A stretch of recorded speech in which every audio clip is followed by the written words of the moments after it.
long as you don't got me looking like Teddy Riley, I think we're good. Right. We're ready? That's the last thing I need right there is the Teddy Riley effect, you know? We're ready? Let me know. Word up. All right, guys. I think we're ready. Thank you, guys. All right. Sorry, we had a little bit of technical difficulty. First of all, I'd like to say thank you for all of you guys that are joining us today. My name is Alma Tillman. I'm the owner of marketing and events agency Paper Planes Collective. But before we get into this conversation and I introduce our speakers, I definitely want to send my condolences to the family of Mr. George Floyd and to all of the Black men, Black women, and members of the Black LGBTQ community whose faces we don't always see in the media. I think on top of your screen you should see a website whose name is the Black Visions Collective.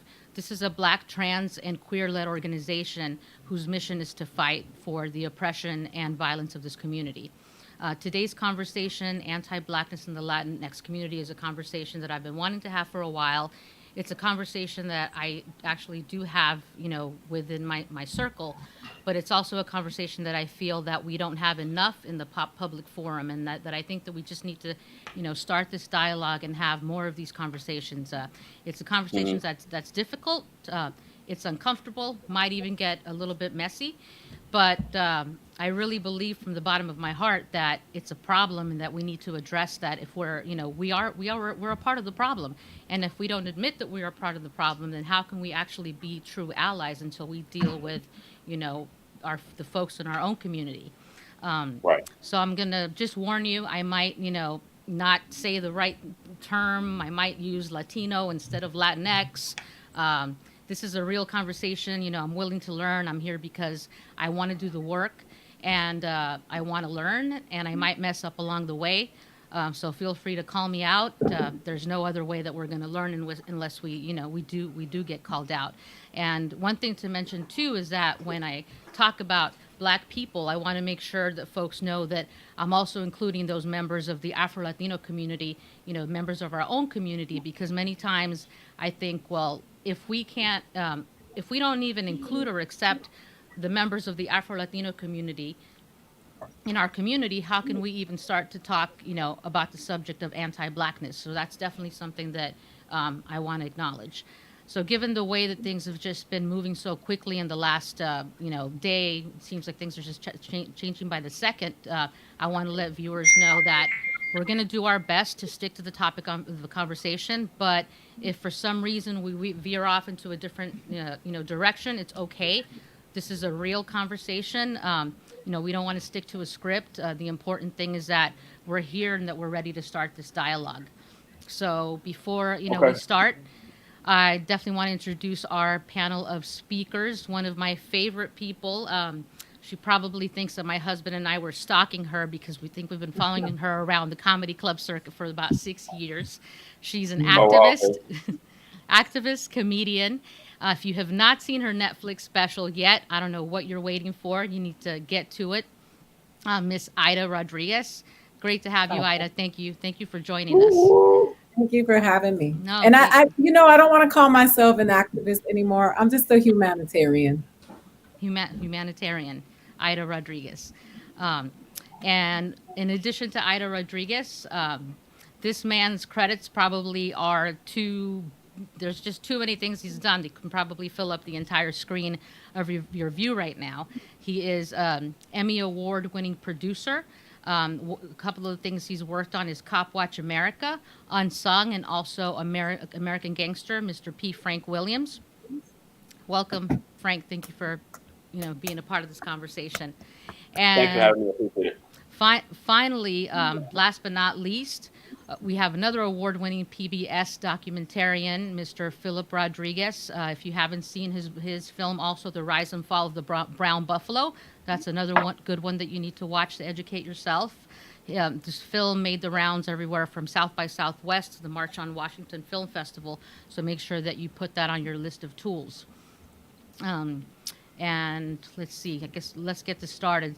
I want to get this started by talking about colorism because from my experience as a Mexican American, growing up in a Mexican family, one of the things, or I feel like the first experience from when you're born, the first thing I hear, or I've heard in my own family, my cousins, my aunts, my own house, if somebody, as soon as a baby's born, the first thing somebody will say is, "Pero mira qué bonita, qué güera," which basically means, "Look at her, how pretty, how fair-skinned she is." So right from the start, I mean, literally from the start of birth, if somebody's already telling you, saying to you that, you're prettier because your skin is fairer, I mean, what kind of value does that put on us? I mean, how are we, how do you feel when they're telling us that, you're not as valuable because your skin color is not as light? Ida, is that something that you want to, just talk about? You know what? I've been focusing on something and not demonizing people for their ignorance. So I've been trying to be as thoughtful as I can when I have this conversation, because the truth is that anti-Blackness has been taught to all people of color, not just Latinos. It is prevalent in Latin culture, but Asian people, Koreans bleach their skin, Bahamians bleach their skin, people in India bleach their skin, people in the Congo bleach their skin. So I just want to make sure that I don't displace what it is, because what it is the self-hate and the anti-Blackness is all part of the systemic oppression and the white supremacy that reigns supreme on all people of color. And so, yes, within the Latin community, we have been taught that anti-Blackness is, that the whiter you are, the lighter you are, the more value you have, which is what's been told to all people, because that's the greatest lie told. That's what they told poor white people, post-slavery, is at least you're white, so you're better than the Black sharecroppers or whatever. So I just, yes, it exists in the Latin community. It is real.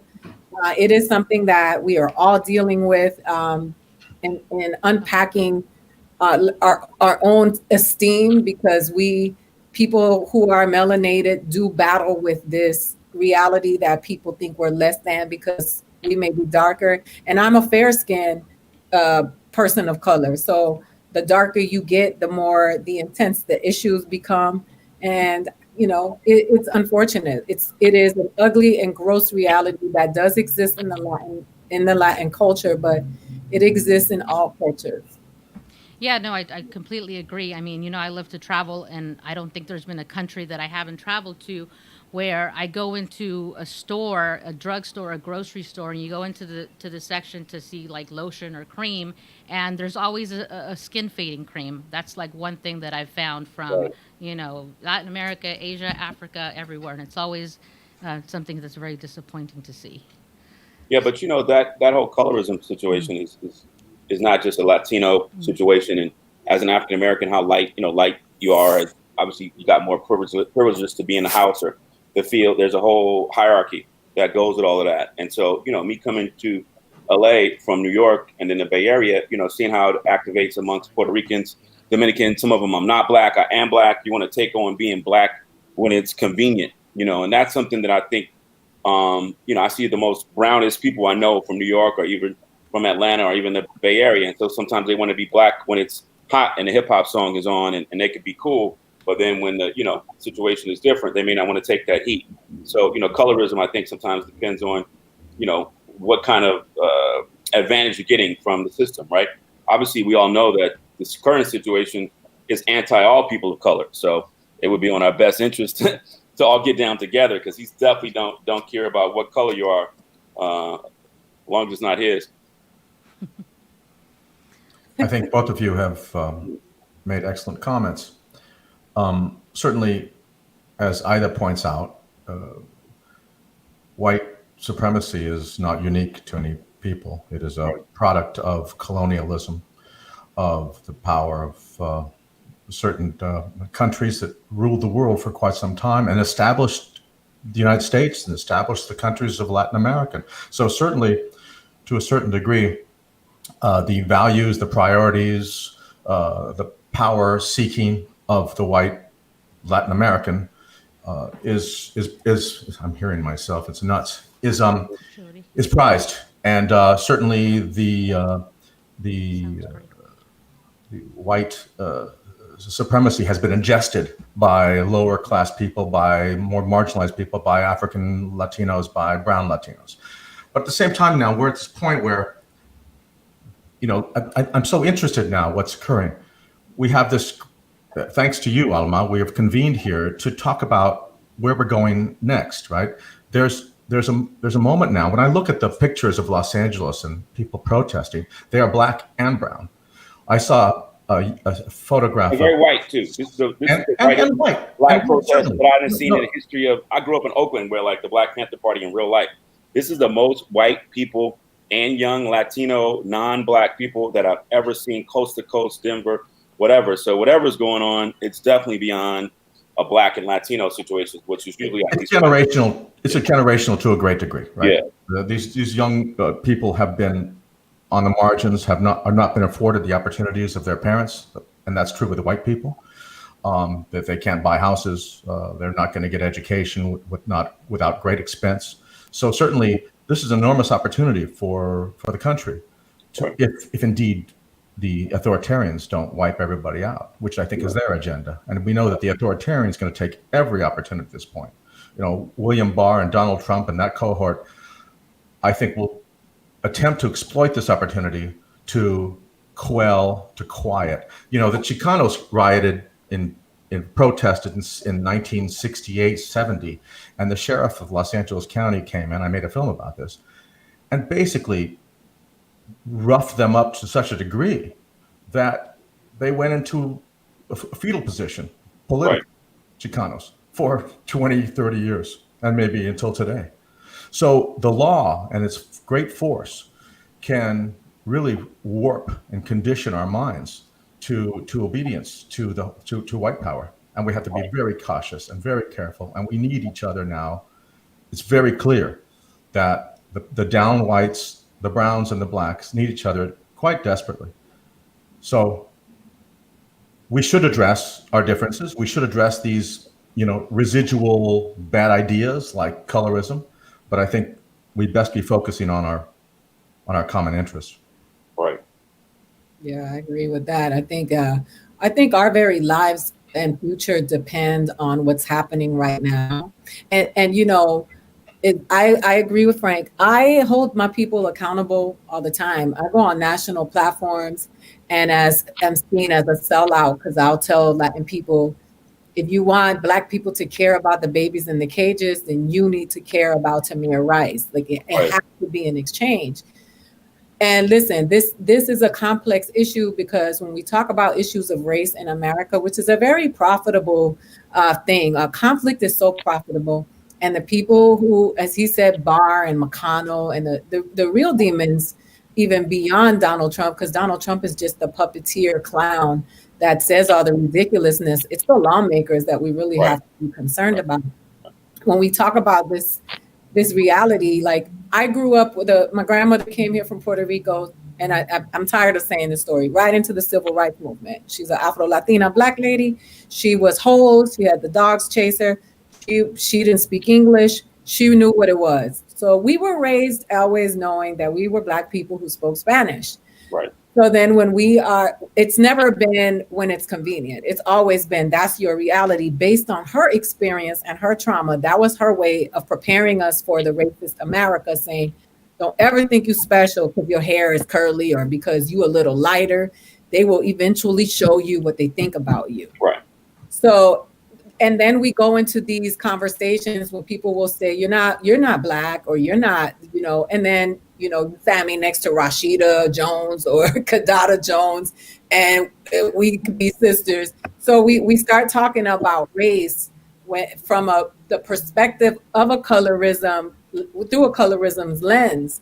So when we have these conversations, which are very uncomfortable, because we all know the darker you are, the harder it gets. And that's not a lie, right? And the truth is that there are Black people all over the world. They got Black Mexicans, there are Black people in Peru, there are Black people in Argentina.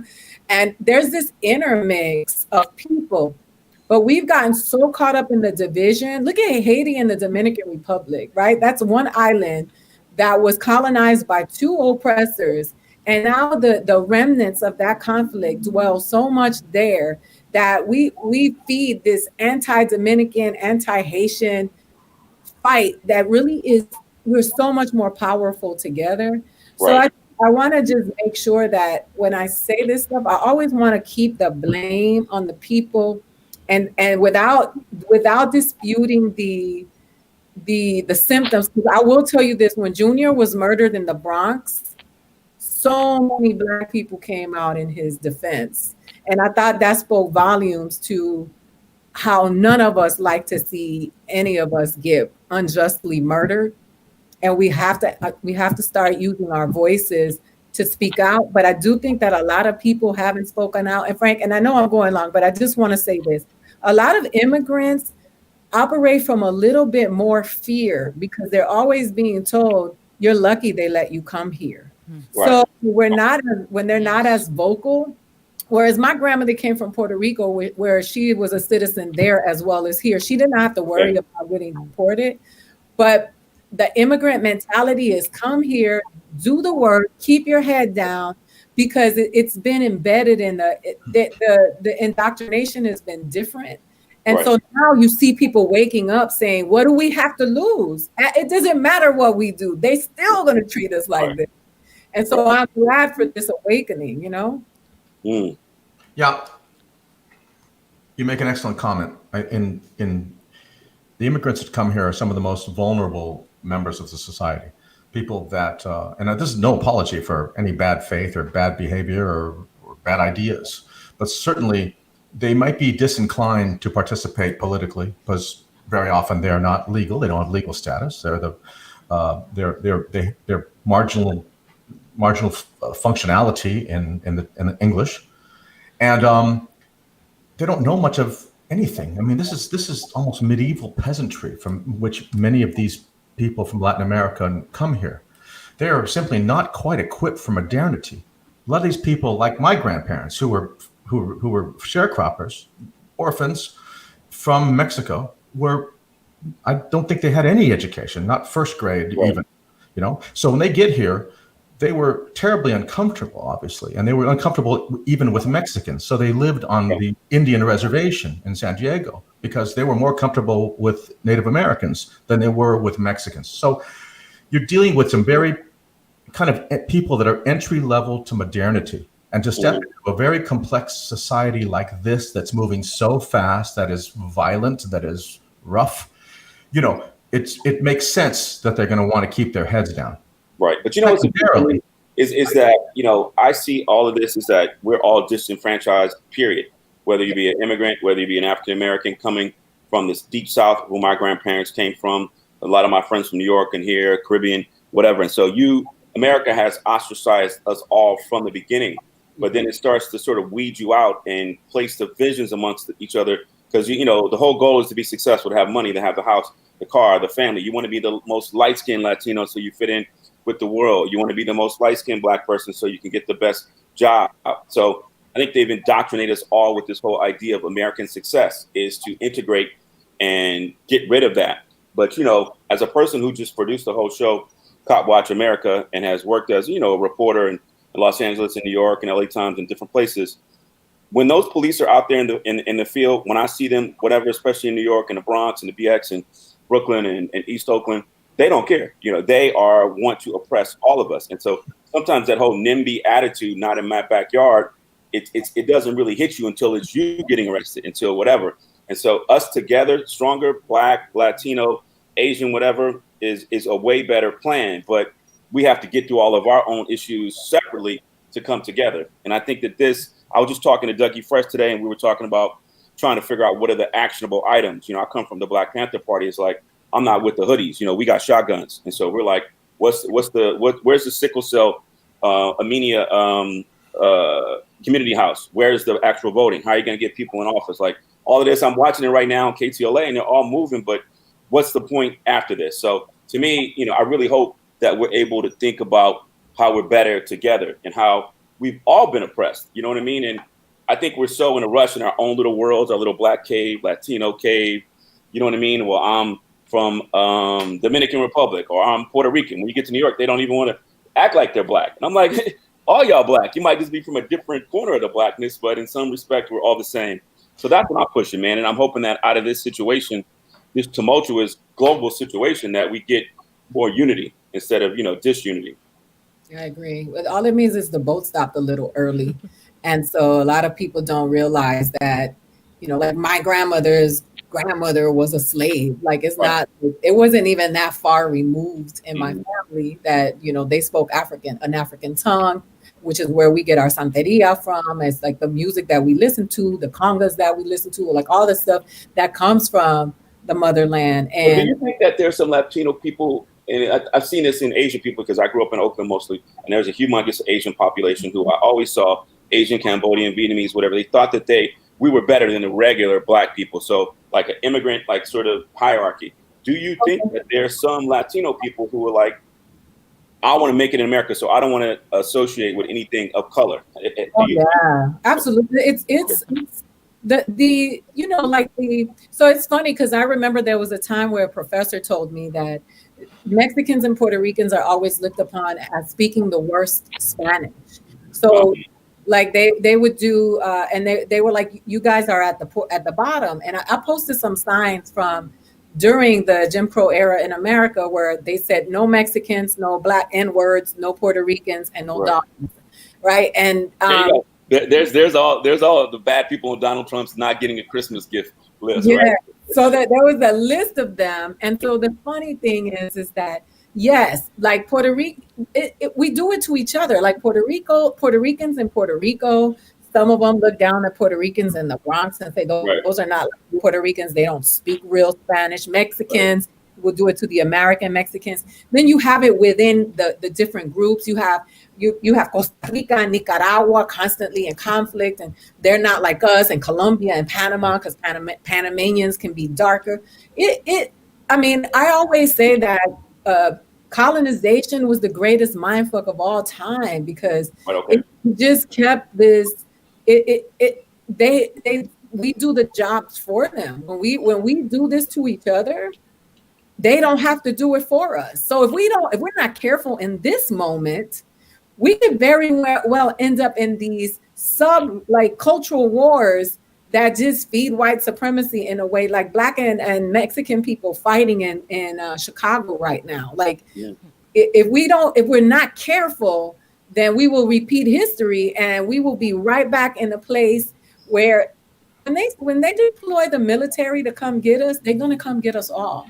Right. I think that the important thing now is to do what Alma has done, is convene conversation. Because the fact of the matter is, unless except for the people that are living cheek to jowl, there are people in Compton, there are people in many neighborhoods in Los Angeles where Blacks are living adjacent to Latinos, and they know each other very well. But to a great degree, there's a great deal of misunderstanding and ignorance about, on the Latino Mexican American point of view, about African American intimate reality, and vice versa, and history. And these things are necessary for us to actually have a handshake, a functional partnership. We're going to have to get to know one another. We're going to have to listen. We're going to have to learn. Regrettably, media, as we know, the media people sit down and watch on the TV, is brokered not by us, but by elites and their white puppets to a great degree, or their Black puppets or their brown puppets. So the data we're getting is not particularly useful information for us. I read a lot of critiques lately on Twitter about Univision and Telemundo and their kind of anti-Black tilt sensibility. This is reprehensible. And we must be attentive to the kind of data that we download and that we encourage or discourage our cohort from participating in.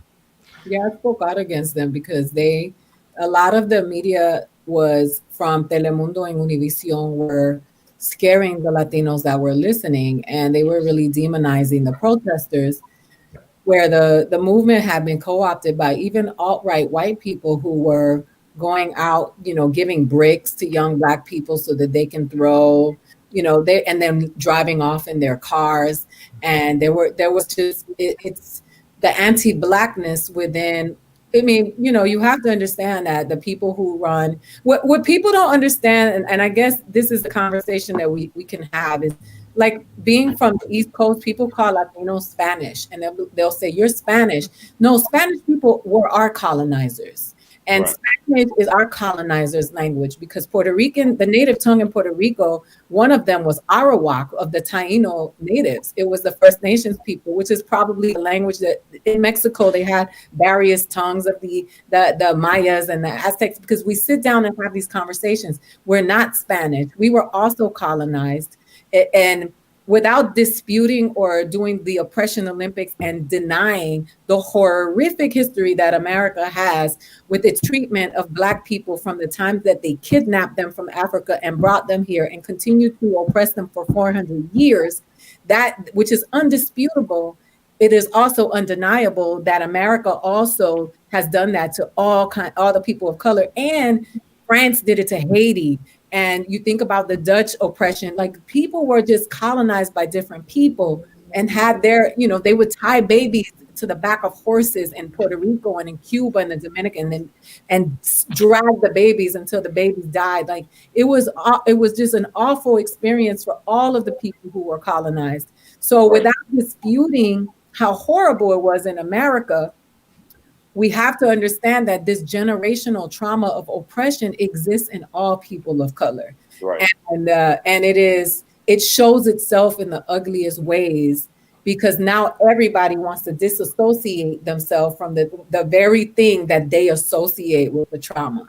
And I have a question. Do you think that if George Floyd would have been a Latino cat like Jason Rodriguez, I don't know, from Alhambra, or from Washington Heights, how do you think the situation would have played out differently? Whether he'd been killed or not? Yes. I mean, if the same situation happened to a young Latino man on national television, which it did, and broadcast across the world, how would the world react? And that's a kind of a counterfactual. I mean, it's hard to answer the question, but I would say that how he would be treated would be contingent upon his racial makeup, his class situation. If he was in Brooks Brothers outfit in a suit, probably would be quite well taken care of. If he were poor, undocumented, homeless, that'd be another matter. If he was white and blonde Argentine, that would be a different way. So Latinos run the gamut racially. There's blondes from Germans from Argentina. Even within Mexico, there are more phenotypes than I think anywhere else in the world.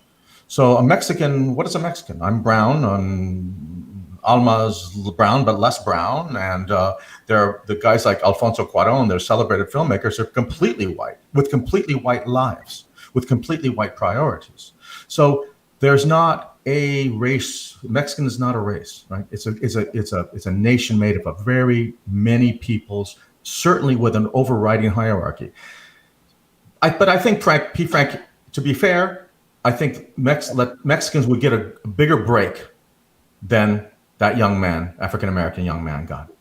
Well, I will say this, because I think that what was so egregious about this particular murder, which was a lynching, was the amount of time that police officer had his knee on that man's neck. And we watched it, were able to watch it and experience it in the amount of time. So I think that the reason why so many people are horrified is because that act that we can all go to YouTube or any video outlet and watch is traumatic to watch, right? But what I will say to you is this. Last year on August 29th, a man named Cesar Rodriguez was thrown into a train track and murdered by a cop and in Long Beach. And you didn't hear about it, because the truth of the matter is that abusive police, and I'm saying abusive police, not all police, but abusive police, they prey on all of the people who are powerless and poor. And they kill white people too. There's a family who called the cops for their 12-year-old autistic son, and they strangled him to death. They choked him to death. So when we talk about brutality, I think that now the reason why people are so agitated is because even as white people go out and protest, they too are getting hit with the batons. They too are getting kicked onto the floor. And they're realizing that in the big scheme of things, the only people who matter here are the ones that are in the top 1%, and they don't look like any of us. Great point. Right. Great point. I'm gonna follow up on P. Frank's question. This cop, this pig that killed the young man, has numerous citations, violent citations. About, I don't know how many years ago this was. It was more than a decade ago. He shot an unarmed Native American man to death. Correct. And Amy Klobuchar, presidential candidate that was endorsed by the New York Times, a senator from Minnesota, at the time was Attorney General of the state or city of Minneapolis, one of the two. And she declined to prosecute this dude, this pig. So I think that it segues us and keep our eyes on the prize. Who indeed are our allies, and who indeed that mainstream Democratic Party is a clusterfuck, a bullshit. Yes. And for us to be waiting around for them to do the right thing, to represent our interest, is a very bad idea. Right. So I think we have to really, and as we're having a conversation about each other, with our relationships with one another, we have to be very, very frank and keen about who has been pretending to be our allies, but has really consistently thrown us under the bus. Right. Yeah, it's true. And there's people who look like us, right? So we laud these politicians. You can count on two hands the politicians who are not receiving corporate checks in Washington. The squad. Basically the squad.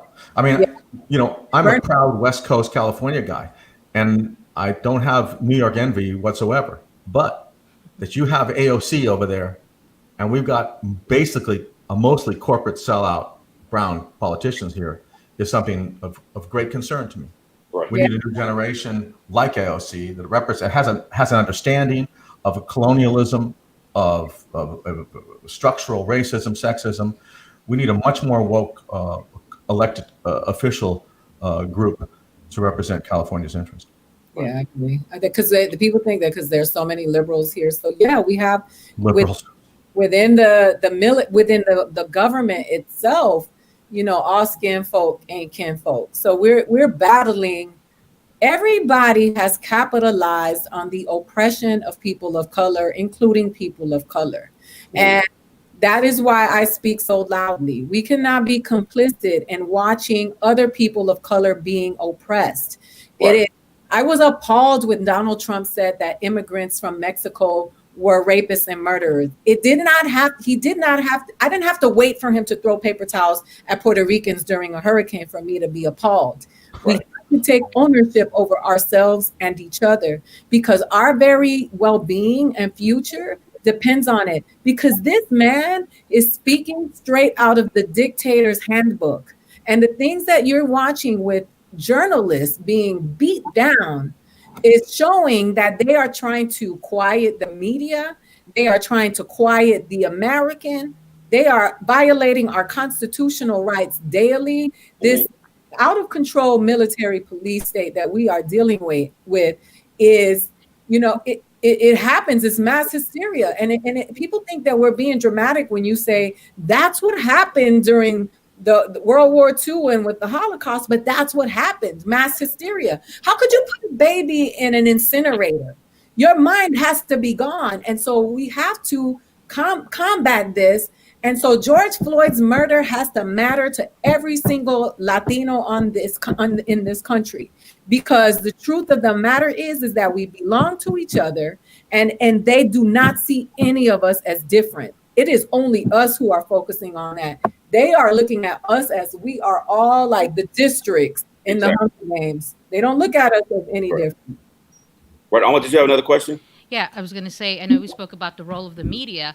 They're definitely building their own narrative. I think one of the things that you were talking about earlier, Ida and Philip, is about the backlash against Univision and Telemundo, and that's something that might have been brought up to light now. But we all grew up in households watching novelas where everybody, to this day, everybody looks like a white person in a novela. If there's a maid, it's usually an Afro-Latino who's a maid.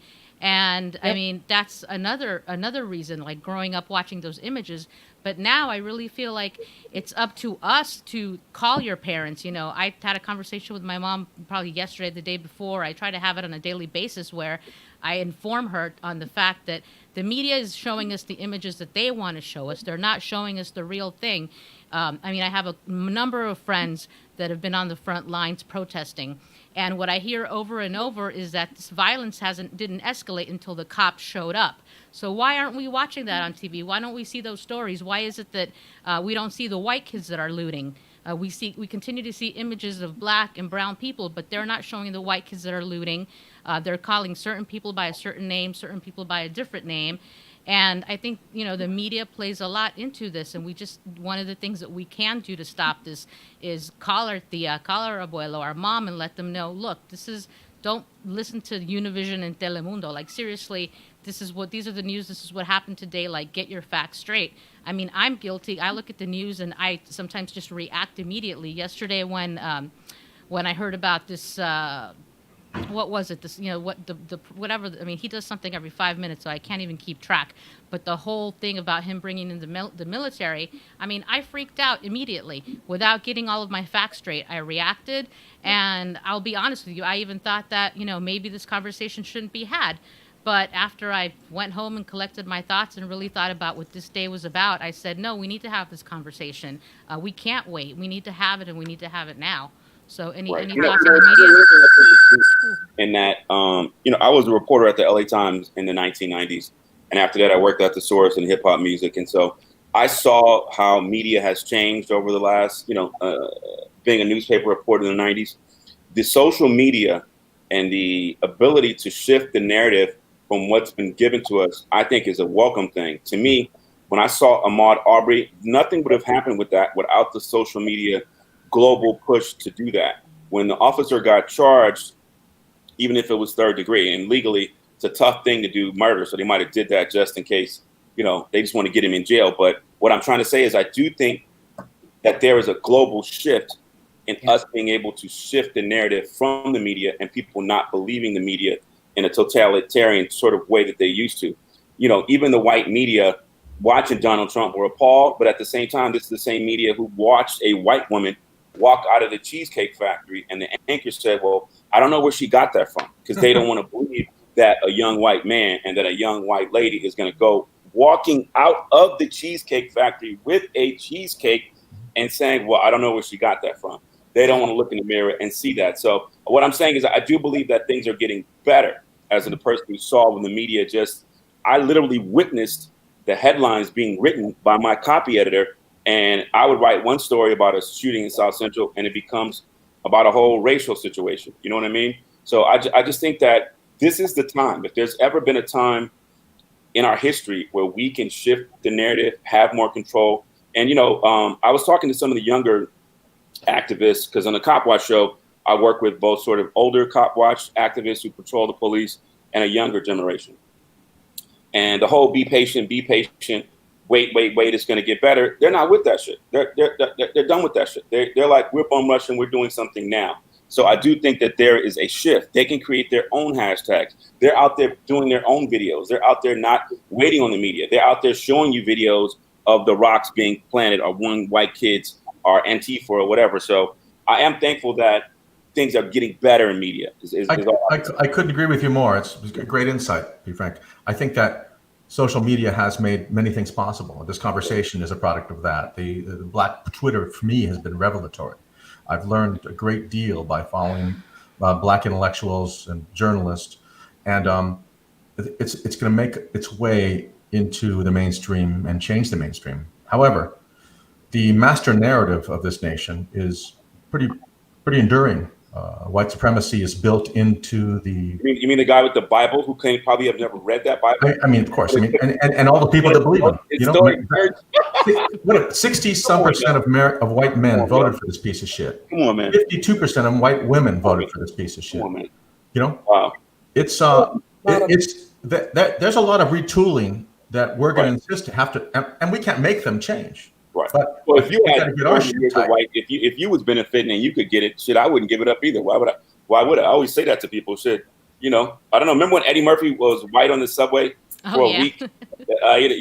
And he just was like, oh my God, they were having a party when everybody left. And so they have a whole nother reality. It's being tested right now, though. Yeah, but the reality is really bullshit, because the only people who are really experiencing what true privilege is the top 1%, the corporate structure in this country.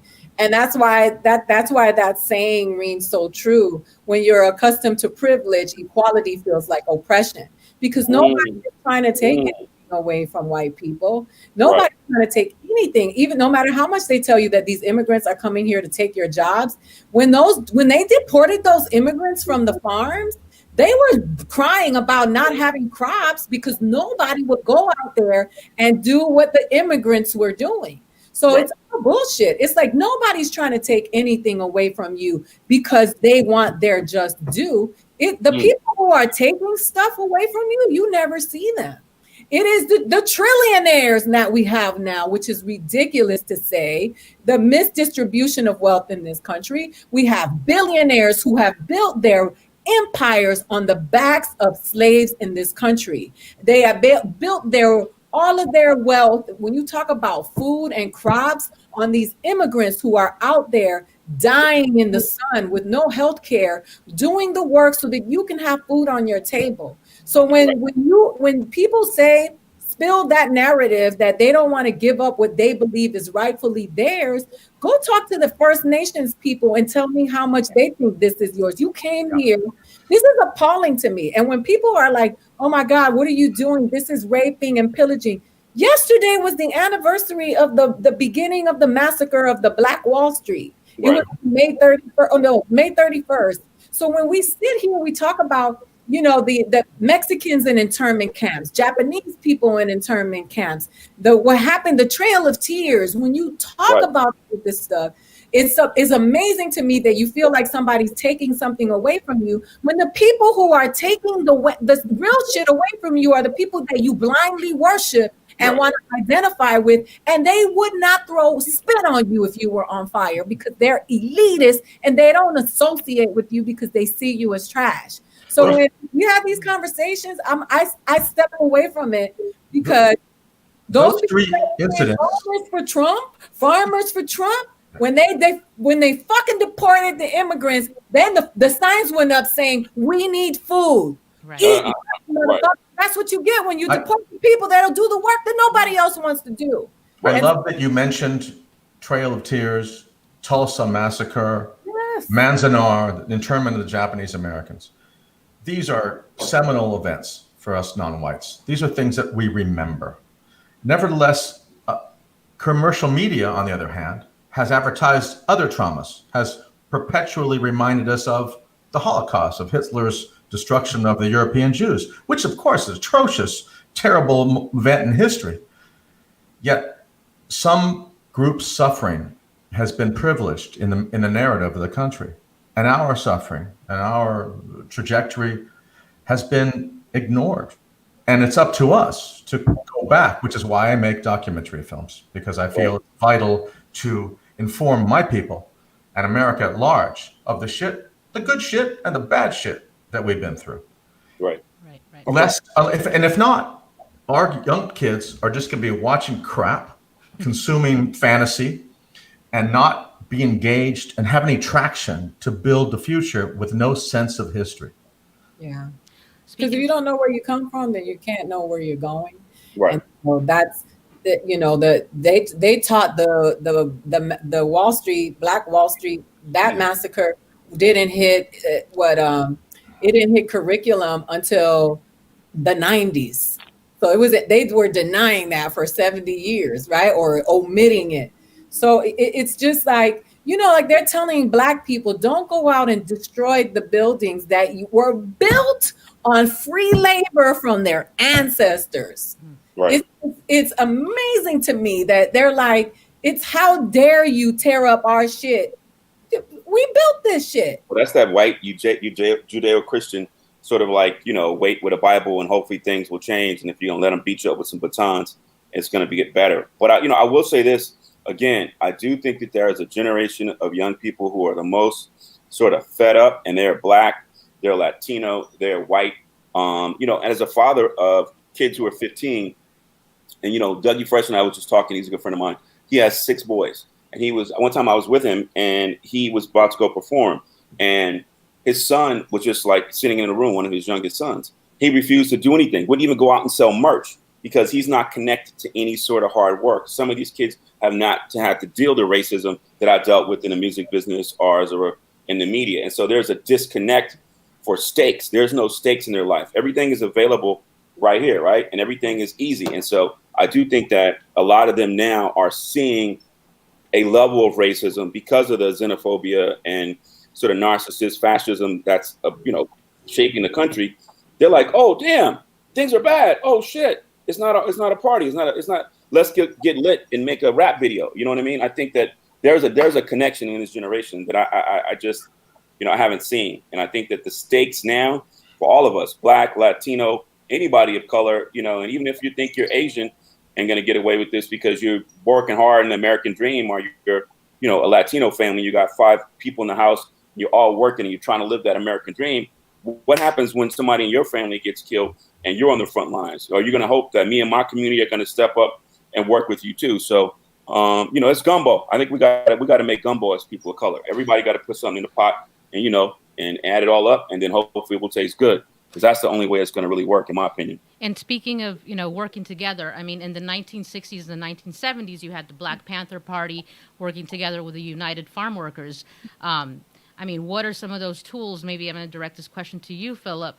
What are some of the tools that maybe we can learn from that alliance that, we can use to just be better today?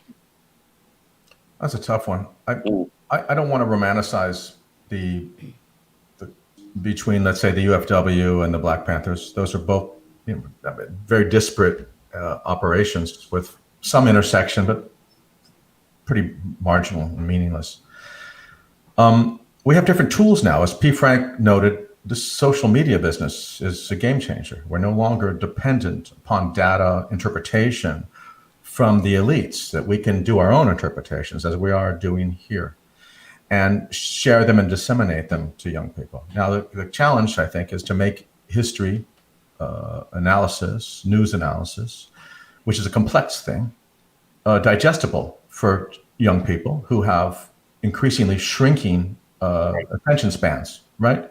Media is moving faster. They're watching movies on their mechanism 2 minutes long.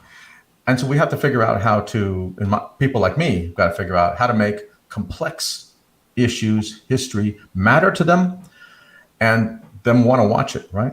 Right. So that's the burden we're elders now, right? We have to teach. They call me OG. They say, "What's up, OG?" Yeah, we are, and I think that when it comes to the intersections of organizations that are working together, when you go look out in those protests and you see Black Lives Matter people, you do see people of all hues. Right. The truth is that the Black Lives Matter started around the Mike Brown case, and it came out of Ferguson. And so you saw a lot of people that were out there that were like, this is not right.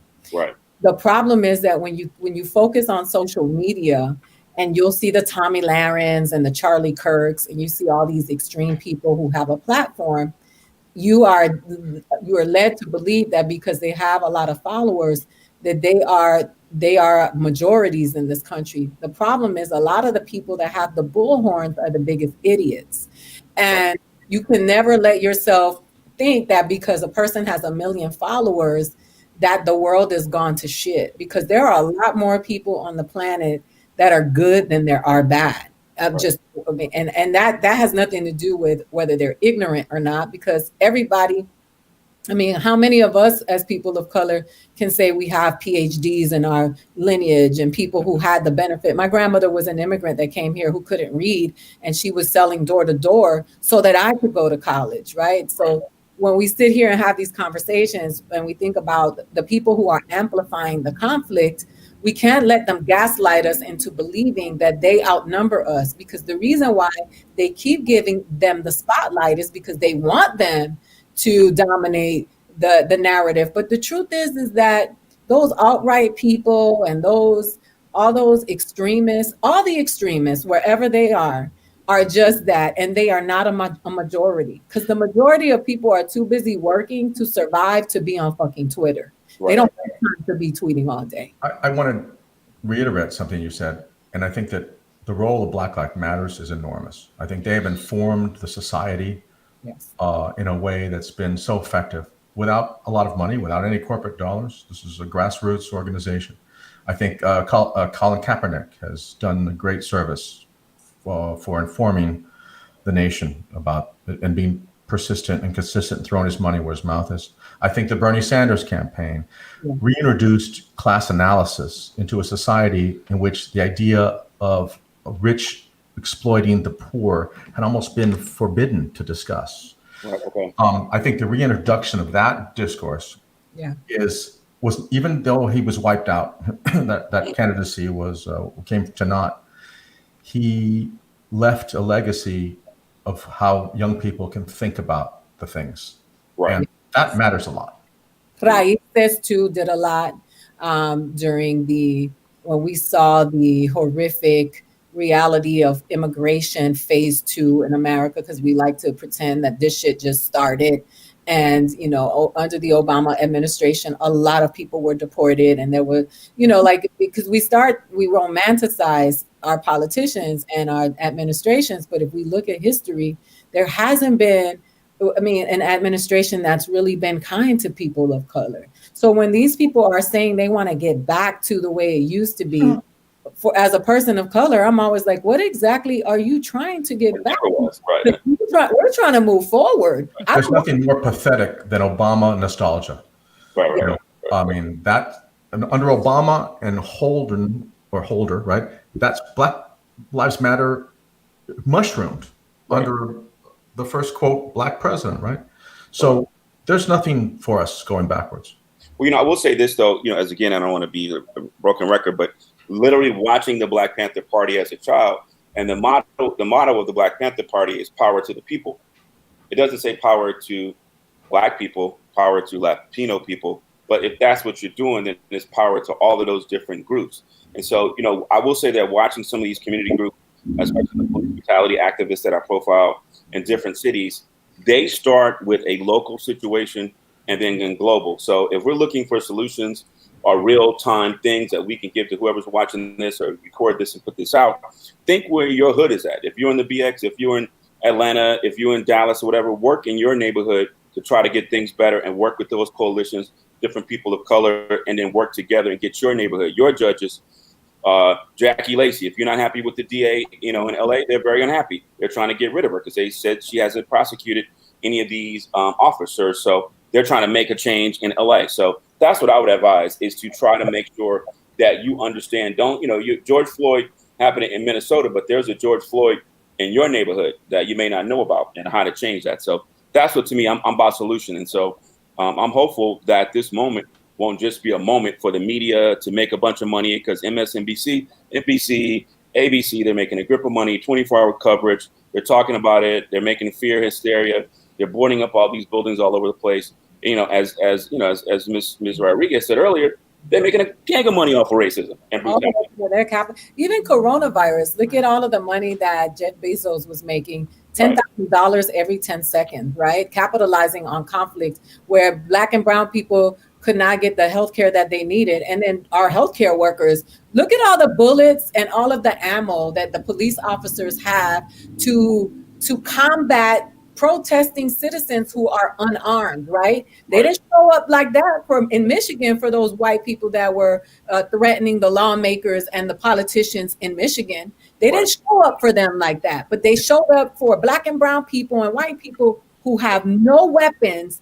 And all of that money would better serve us providing PPE for our healthcare providers, right? They're wearing welder shields. They don't even have the masks that they need, but we have money for ammo and guns and tanks. So that just lets you know the priorities in our country. And yes, today, if you posted a hashtag and if you're one of the cities where the primaries took place and you did not go to vote, then you should be ashamed of yourself, because it's important for you to show up to vote, especially in your habitat. When we talk about DAs, if those people who failed Trayvon Martin's case were voted out in Florida, They were voted out in Florida. That's how you do it. You get rid of the superintendents of the school. You get rid of the sheriff.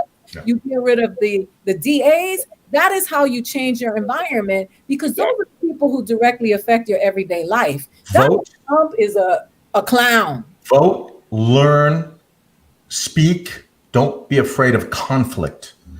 And a lot of my people are afraid of conflict, almost pathologically. So I think we have to learn now. Listen, this is what the root of this moment is about: the emergence of the United States moving away from being a white majority society into being a non-white majority society. This has created a great deal of anxiety among whites, an expectation among non-whites, and the Republican Party has weaponized this imminent fact and attempt to keep power by mobilizing white nationalism.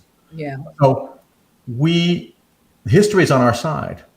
I mean, we will be the majority, and if we pay attention and we remain educated and we speak and we show some fucking balls and everything, we can shift history in a direction that's favorable. And I want to just make sure that I say this, because I don't ever want to demonize a person of color for oppression. So Obama being in office was just a revelation of just how racist America was. And that's why you saw a rise in the murdering, or the visibility of the murdering of Black people by white supremacists. And you saw an uptick in the immigration. McConnell made it almost impossible for him to get stuff done, because it broke the frame and the psyche of racist America to see a Black man in office. And to blame Obama for the racism in America is unheard of. But to blame his administration and to blame them for policy is just as American as him being president. And both things can exist at the same time. So I want to make sure that I'm clear about that, because we have to be so careful that we don't say stuff because people misconstrue what we're saying. But the truth of it is that when people say that Obama revealed this ugliness in America, he did. Because when he became president, all of these racist white men and women who could not believe his audacity to be the leader of the free world, who felt like that's why they love Donald Trump, because he's ignorant. He is a proof that a dumbass person can be successful in America. They don't know that the privilege and the shit that he's been provided was made by the work of somebody else. They have this romantic idea about him being self-made, because the art of the deal is pushed out, but the art of the comeback you don't even know exists, and it shows all his failures. So we sit down, we have these conversations. We have to make sure that we don't blame people of color for their own oppression, because that's one of the biggest tools that they use against us. Well, guys, unfortunately, we're running out of time, but I definitely want to talk a little bit before we end about some solutions, something that we can do right now. I mean, definitely, I think the first thing is, like, if you see racism, if you hear it in your family, call people out. Start calling people out on their shit. People need to be called out. I think that's the first thing we need to do. And also read a book. It simply is like, you got to know your history. I mean, it's true. Imagine that. Yeah, I mean, I'm happy to recommend plenty of resources. Actually, at the end of this, I'm gonna list some resources. But yeah, pick up a book. There's free information online, and I mean, so many things. But things that we can do literally right now to change what's going on is.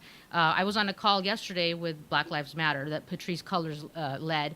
And, she mentioned again, we need to organize, we need to get organized. And you can't do it alone. Join an organization. If you don't know of one, research some in your area, or, find a nonprofit that can send you some resources. I mean, it takes something. I mean, you don't have to join a protest with a bunch of people if you don't feel like being out there because of COVID. If you want to stand on your corner and put up a sign, it's your right, it's your street, you're paying for those taxes. Of course, you want better, donate to people's donate bail money to get out. Donate to healthcare funds for the people who are getting beat up by cops and probably don't have any healthcare. Donate to the funds of Black Lives Matter. Get on airplanes during COVID. There are things you can do Your dollars are the most violent way for you to protest. Stop walking past your mom and pop stores and going to the Targets. Invest in people who look like you. This is how we make change. The one thing that America responds to is economic violence, because that's what they've used to oppress us. We can't stop looking down at the Latino store and say, oh, they are people that are providing you with a service in your area, and you need to uplift them and honor them with your dollars. Like, you go thinking that white is right. Target don't give a shit about you. Amazon doesn't give a shit about you. Amazon, you ordering on Amazon and they asking you to donate, and the owner of Amazon is a trillionaire and they asking you to donate on the homepage. They don't give a shit about you. Donate and invest in people who look like you. Correct. Everything you're saying. Yeah. I mean, I really, again, I'm going to come back to this really trite, act global, but think global, so whatever your local situation is, you should be on top of that. And, I think that there's ways, I was out briefly the other day in the protesting, and I had a bunch of work to do. And I was like, I got some produce. I use media. I use content to tell stories. That's what I do. I have friends that are on the front lines. I have friends that work in government. I have friends that are lawyers. Everybody are using your lane. How can you contribute to the gumbo and make it a little bit better and do something wherever you are? So just don't do nothing. You know what I mean? Because then when it happens to one of your family members or one of your friends, you're going to be like, well, hey, can you help me? And we were like, well, when we was asking for some help, you wasn't even trying to be down. Right. So I think, as a Black person, African-American male, to my Latino people, you got to get out of NIMBY, because you can't think it's not in my backyard today, because tomorrow it'll be you. Yeah, that's right. Exactly. Well, thank you. In the 60s, the Chicanos and the Blacks, they all had this different kind of soul brother handshake, We're going to do a virtual one. Okay. But now with COVID, we can't handshake anymore. So we're going to have to figure out some gestures. You can like kid and play thing with an elbow and a foot kind of thing. You know what I mean? Much love. Well, thank you guys again for joining us. And like I said, this isn't a conversation that, we can't fix everything in an hour, but I'm glad that you guys had the courage and the bravery to join us. I am going to build on a series of this conversation for anybody out there who wants to join, is not afraid to speak. Hit me up. You can hit me on my DM on Instagram, or those of you that know me can hit me up personally. We need to stop this, and we can't just sit here and be silent and do nothing. We all benefit from this, and we've all benefited. We continue to benefit from the fight, that African Americans have started before us. When Martin Luther King marched, it wasn't just for him; it was for all of us. It's not just something that we celebrate on, Martin Luther King Day. This is something that we do every day, and that we directly reap the benefits from. So let us not forget that. And also, it's not, it's going to take work. It's going to take commitment. Like I said, it's not something that we're just doing because it's trendy and it's this week's, hot topic. You got to be in it for the commitment. It's not for everybody. And I respect everybody's opinion. So on that note, we're going to plan this conversation again. And please make sure to take some of those action steps that I mentioned earlier. We're going to provide some resources. And if anybody needs anything, just, holler back. The end. Thank you, everybody. Thank you, everybody. All, because y'all be safe. We all be safe, please. Yes. Peace.